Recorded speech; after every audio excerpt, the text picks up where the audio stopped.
In my opinion, the most exciting part of this trailer build is these doors, the back doors. And obviously we got them all framed up now, they're ready to be hung. And we also have our hinges. They're called rising hinges. As you open the door, it rises up. And what that's going to allow us to do is have this frame sitting directly on the body of the trailer, so that when we're driving down the road, when it's fully closed, it's not going to be, bouncing up and down. The hinges aren't going to be taking the load of any sort of bouncing that occurs. It's going to be the frame. And it should also be relatively easy to open because the doors will immediately start lifting off of the frame once we start opening it. So we won't have a scraping as we try to get the doors open.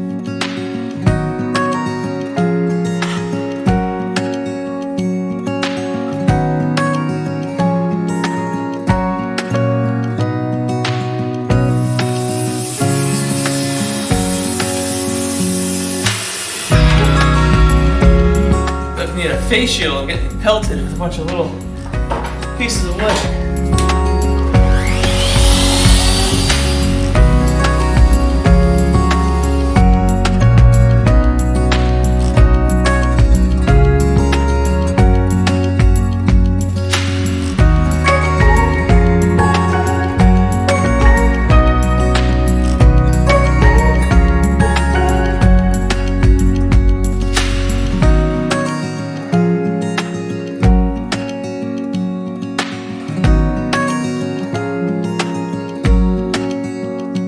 Yeah, if you've ever worked with rising hinges before, and you know how to do this the best way so everything lines up right, leave a note in the comments. I'll be curious to read, what I should have done.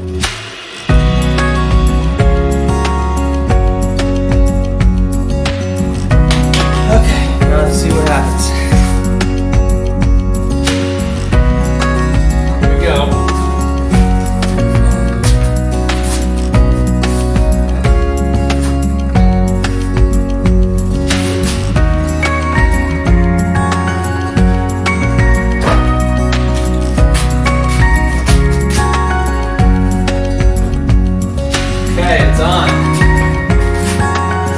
Get the rest of the screws in, tighten it all up, and then we should have a door.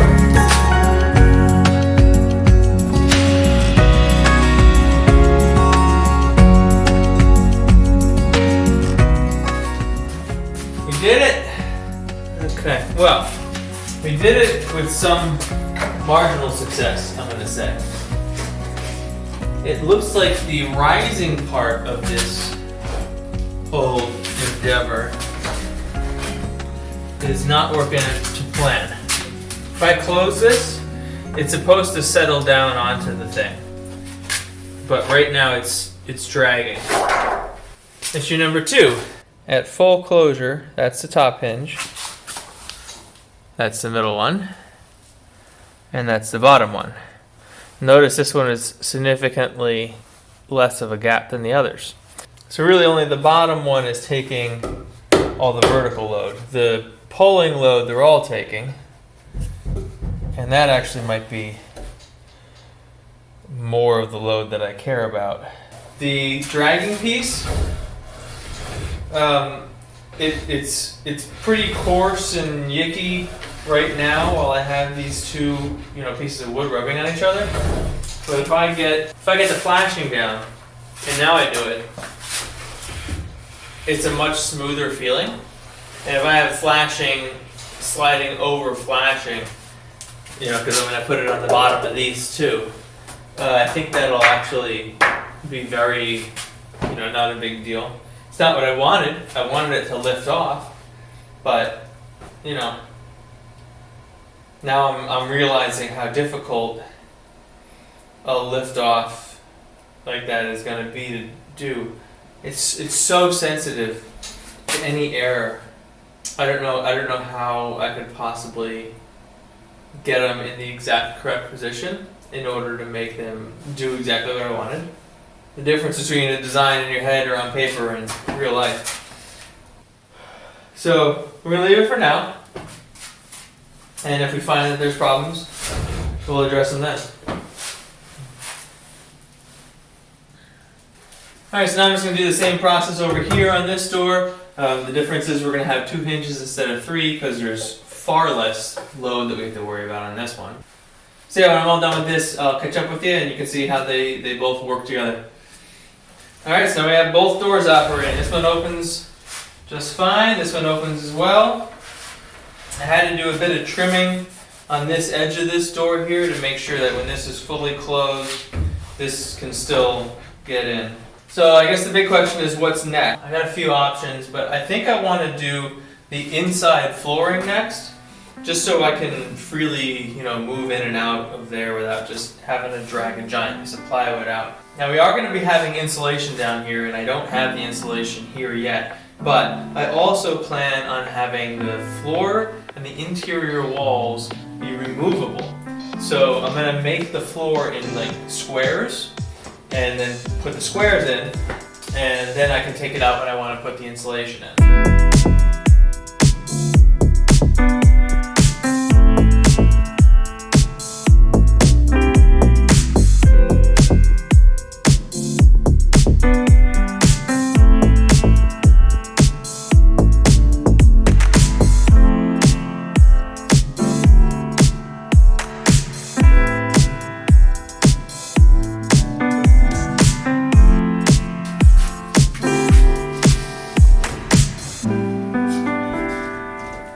We want this wall to be removable. All of the walls can be removable except the ceiling, because if we want to run electrical or do whatever after we get these walls up, then I want to be able to take them down easily without constantly drilling in and out of the wood and basically weakening it to the point where screws won't hold anymore. So we have these little guys here. Now they are called insert nuts if you're looking for them. Pretty sure they have another name too. But basically, this is going to get screwed into the stud, and then I can take a regular mechanical bolt and I can screw that into this thing. And then I'll basically be able to do that to attach this wall to the studs, and I'll use a washer to increase the diameter of the bolt so that we're not putting too much really point pressure on this wood because it's 1/4 inch, super weak. So I want to make sure to really spread the load on that.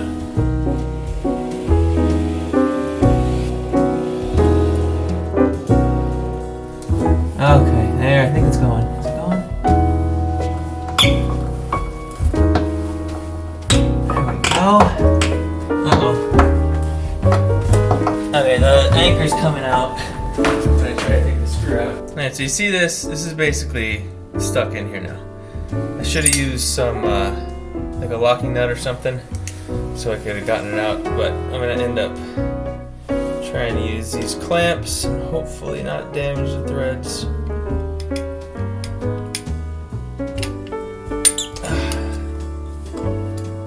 Okay, it's loosened. It's a little nicked up, but it should be okay.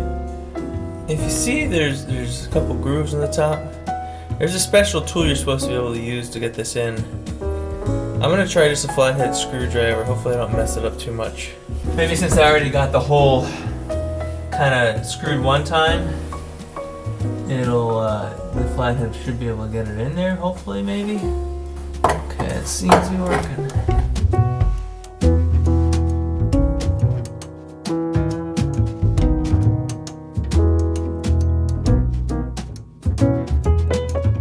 Okay, there we go. We got both of them in. Next thing we got to start doing is knocking out the hole for the window. So let's get this off and start making holes. So the window's going to be here, and I guess to start off with, we should probably just get a brace in here.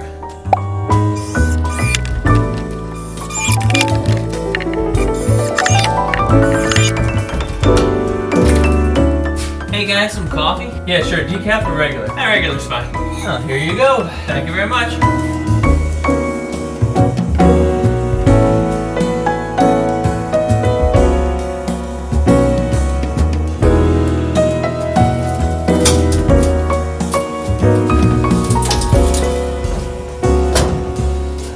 Alright, so I finished this side up, trimmed off this little area right here. I permanently attached this little guy, and then so the detachable wall continues from that point back.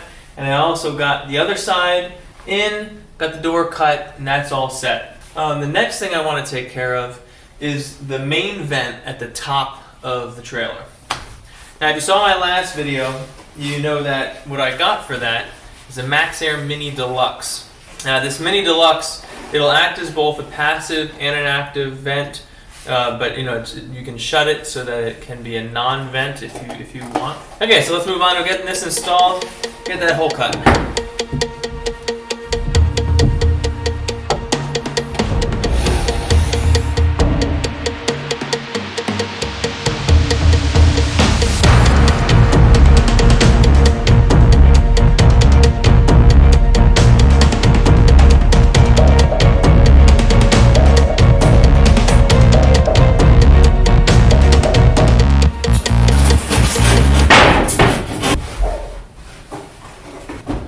There we go.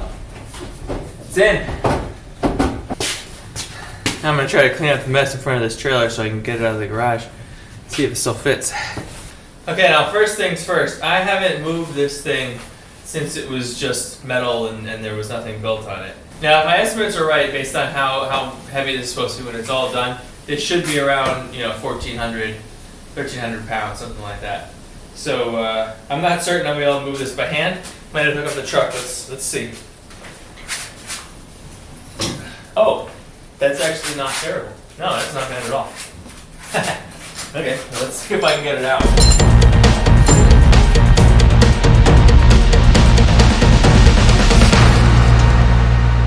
You got like 2-inch clearance. So that was great. That worked. There was plenty of clearance, as you saw. My wife was able to see it, but I wasn't, so I'll have to review the footage. But that's great, and I can move it by hand, which is surprising. So yeah, awesome. I'm gonna go get some lunch and then figure out what the next step is. All right, we got this back in the garage, and it's great that it was able to get in and out no problem with several inches of clearance. It means when we finally get around to doing solar on the top of this thing, we're probably not gonna have to worry about anything. So what to do next? I was putting together like a materials list to get from the store and realized that there's a chance I might need a little bit more 1/2-inch plywood. So what I'm going to do is just take care of all these little holes that we still have, get sheathing on the outside and the inside. On these doors, I'm going to have 1/2-inch both on the inside and on the outside permanently fixed in place. Unlike the rest of the interior, that's all going to be 1/4-inch. The reason for that is 1/4-inch gets wavy and just becomes a mess if it gets wet. And since these are going to be openable and outside of the roof, there's a chance they could get some, a little bit of rain, misty or something. So I want to give them a little bit more thickness so they hold up better. So I'll just pop that on and catch back up with doing that stuff. Well, that's about all I have the material for right now, so time to head to the store, get some more plywood, get some insulation, and move on to the next step. So this is what we're going to put in here, just regular old R13 insulation with a craft backing. And we got some nice, easy places to stick some insulation over in the back, so I'm just going to go ahead and get that done.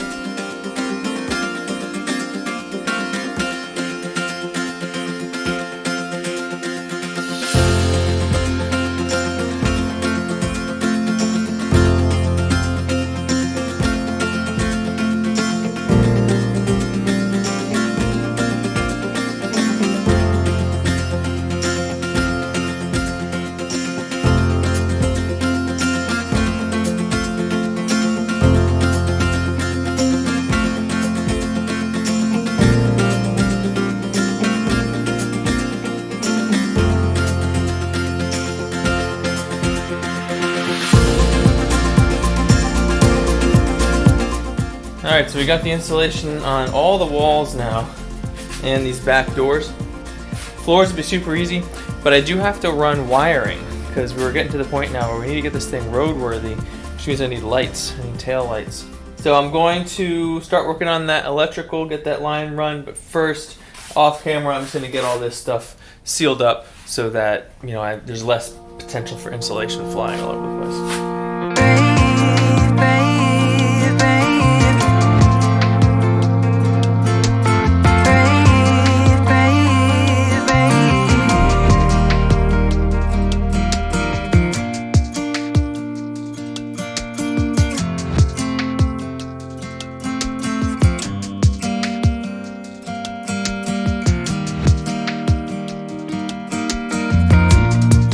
Got the wire run now through the floor, going all the way from the front to the back. Alright, so we're gonna get this light mounted on this piece of metal, which we're gonna have welded into the side of the trailer. So basically we just gotta get 2 holes, 1, 2, lined up right so we can get it screwed in.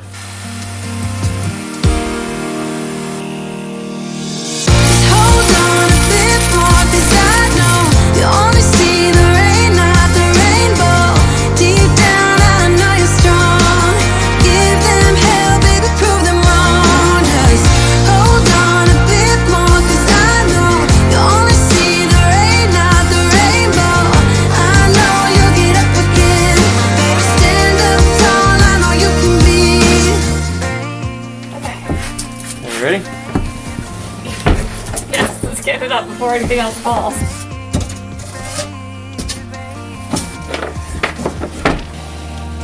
I know it did you wrong, wish I could take your pain away. 'Cause I hate seeing tears streaming down your face. I know you're strong. Did you just get done?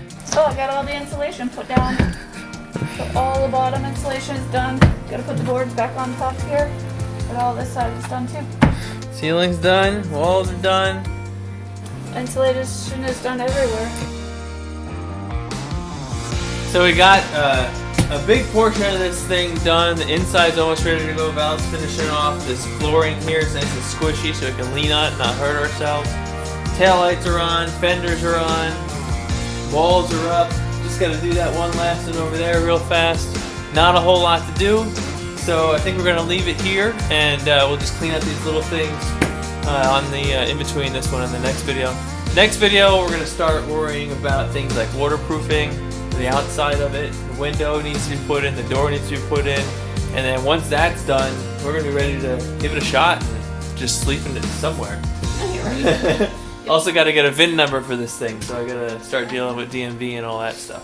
Well, I hope you enjoyed this one. We're getting so close to being able to use this and take it out and sleep in it. I'm really excited just to go out for a weekend and give it a shot. So I hope you'll join us for the next few until we get there, and I'll see you in the next one. Bye-bye.